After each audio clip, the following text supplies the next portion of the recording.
Bonjour, moi c'est Nicolas Godette, je suis de la ferme Selby. Je suis copropriétaire avec ma conjointe Laurence Levasseur. On a établi la ferme en 2013 sur un autre site.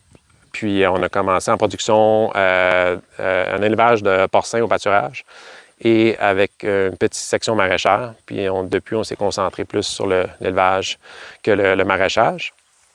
Puis on est à notre site ici, à notre ferme depuis 2017, notre nouveau site. Ouais. Comme on voit ici, ça, c'est 2 Véras puis 3 truies de la race, justement, IPP, qu'on appelle Idaho Pasture Pig. Cochon qui est un croisement de 3 races, essentiellement. Le Kuni Kuni, qui est une race de la Nouvelle-Zélande, qui est un petit cochon au nez vraiment un peu comme un bulldog, vraiment un nez écrasé. Puis ses attributs de qu'est-ce qu'on cherchait à aller chercher, c'est ce cochon-là, c'est vraiment sa docilité, c'est extrêmement doux. Pas un cochon qui est très agressif du tout.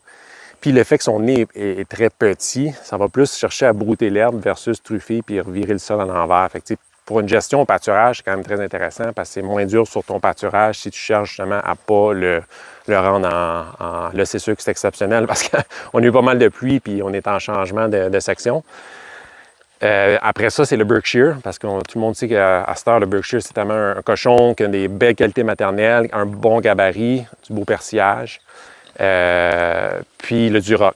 Le Duroc, ce qui fait un cochon qui est qui a de la bonne musculature, qui fait un bon gabarit de cochon, qui a une croissance assez rapide.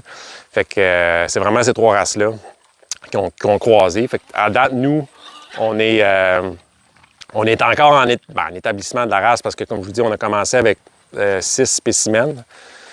Puis là, on essaie de trouver la configuration idéale pour un cochon qui est pas trop petit, pas trop gros, parce qu'on voit vraiment, il y en a qui ont peut-être un gabarit plus trapu, qui font beaucoup de gras, ce qu'on cherche pas tant. Le gras, c'est bon, mais il faut qu'il y ait de la viande à travers ça. Fait que c'est ça, cette race-là ici, c'est les Ossabaw Island Hog. C'est un cochon d'origine espagnole qui a été laissé par les colons sur une île, l'île d'Ossabaw, sur la côte de la Géorgie aux États-Unis.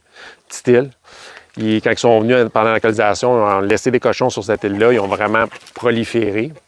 Ils en ont fait une race, en fait. Fait que, c'est vraiment... Ça ressemble un peu au sanglier, comme on dirait. Souvent, ça a les hanches arrière un peu plus basses, les épaules un peu plus corsues.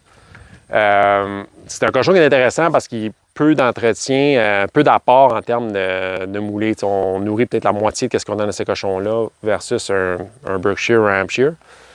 Le Sogak, c'est extrêmement long à faire croître. C'est pas un cochon qui... c'est pas des... Là, mettons, on regarde, ça, c'est des porcs de... Ils ont 2 ans et demi. Puis ça, c'est le poids carcasse de ça. T'sais, à travers ça, on faisait une sélection génétique pour garder un mâle ou non. Mais finalement, on va se désister de cette race-là parce que c'est un cochon qui est très rustique dans son comportement aussi. Fait qu'il est très craintif de l'humain. Il est très...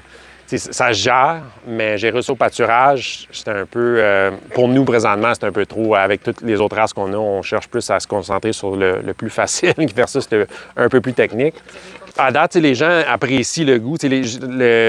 Ils ont pas, comme je dis, on n'a pas identifié malheureusement encore les pièces dépendamment de la race. C'est quelque chose qu'on mise faire éventuellement, juste pour voir si les gens détectent. Il y a peut-être certaines personnes qui ne le détecteront pas. Nous, on le voit un peu. On le voit souvent souvent, c'est les grosseurs de pièces et le bacon, ça va apparaître souvent.